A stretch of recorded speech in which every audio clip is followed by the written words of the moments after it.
स्थायी कार्य, उसमें भी स्वीकृति हम लोगों को मिल चुकी है। शीघ्र ही उसमें कार्य कराया जाएगा। इसके उपरांत जो हमारी दूसरी मुख्य घोषणा थी, सहरसा जिला में स्ट्रॉन्ग वाटर ड्रेनेज सिस्टम का कार्य, इसका भी चूँकि ये बहुत कॉम्प्लेक्स प्रोसेस है और इसकी प्रक्रिया भी हम लोगों का जो भी सर्वे करना था, प्रिलिमिनरी जांच करनी थी, वो भी विभाग के द्वारा किया जा रहा है। इसमें भी शीघ्र ही हम लोगों को स्वीकृति प्राप्त हो जाएगी। तो सहरसा जिला वासियों को से जो भी अभी स्ट्रॉन्ग वाटर के कारण या बारिश के कारण जल जमाव की दिक्कत होती है, उससे एक निजात मिल सकेगा। इसके उपरांत माँ उग्रतारा धाम पर्यटक क्षेत्र के रूप में विकसित करने हेतु भी माननीय सीएम सर के द्वारा घोषणा की गई थी। उसमें भी हमारी स्वीकृति प्राप्त हो चुकी है। 12,58,00,000 रुपए के लगभग की हम लोगों को माँ उग्रतारा मंदिर के जो जीर्णोद्धार है उससे रिलेटेड पर्यटन क्षेत्र के विकास के लिए कार्य होगा, उसकी स्वीकृति प्राप्त हुई है। साथ ही साथ मंडन मिश्र धाम जो उसके बगल में ही है, उसके लिए भी हम लोगों को 14,98,00,000 रुपए की स्वीकृति प्राप्त हुई है। यानी लगभग 30 करोड़ रुपए का कार्य दोनों जगहों पे हम लोगों के कराया जाएगा। इसके उपरांत में जो हमारा प्रमंडल मुख्यालय सहरसा जिला, यहाँ पर एक प्रमंडलीय खेल मैदान की लोगों में डिमांड थी, तो उसको भी माननीय मुख्यमंत्री के द्वारा इसको घोषणा की गई थी और उसमें भी हाल किया गया है। और 58,22,00,000 रुपए से हम लोगों के सहरसा जिला में प्रमंडल स्तर का खेल परिसर का निर्माण कार्य भी शीघ्र कराया जाएगा, ये भी स्वीकृत हो चुका है।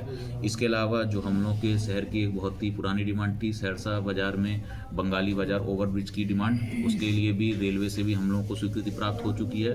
साथ ही साथ जो पुल निर्माण निगम लिमिटेड है, उनके द्वारा भी टेंडर इसमें हो गया है।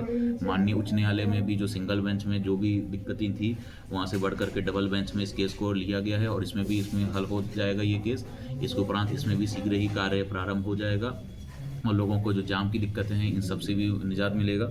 इसके उपरांत 70 कटिया प्रखंड में ओकाही से लेकर के चैनपुर तक वाटर ड्रेनेज की एक समस्या थी। वहाँ पर बहुत ही अधिक वाटर लॉगिंग होती थी, जिस कारण से वहाँ पर खेती प्रभावित होती थी। उसमें भी विभाग के उच्च स्तरीय दल के द्वारा 5 फरवरी 2025 को विजिट किया गया है और उनके द्वारा भी अपनी जो भी रिपोर्ट होगी सरकार को सौंपी जाएगी और उसमें जो भी फिजिबिलिटी होगी उस आधार पर उसमें आगे की कार्रवाई विभाग के स्तर से जल्दी ही हम लोग को पता चल जाएगी।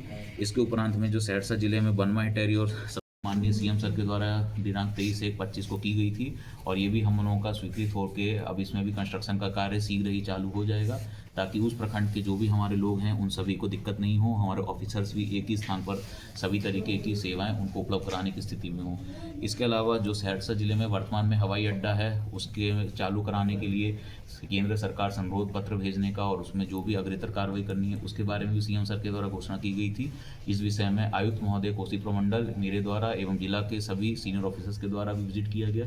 उसके उपरांत पिछले सोमवार को AAI यानी all airports authority of India की टीम के जो भी सदस्य थे उनके द्वारा भी यहाँ पर अपनी जांच की गई है और वो लोग भी अपना प्रतिवेदन सरकार को देंगे और शीघ्र ही इसके ऊपर भी सरकार के स्तर से निर्णय लिया जाएगा कि इसके अंदर में आगे किस प्रकार से आगे बढ़ना है।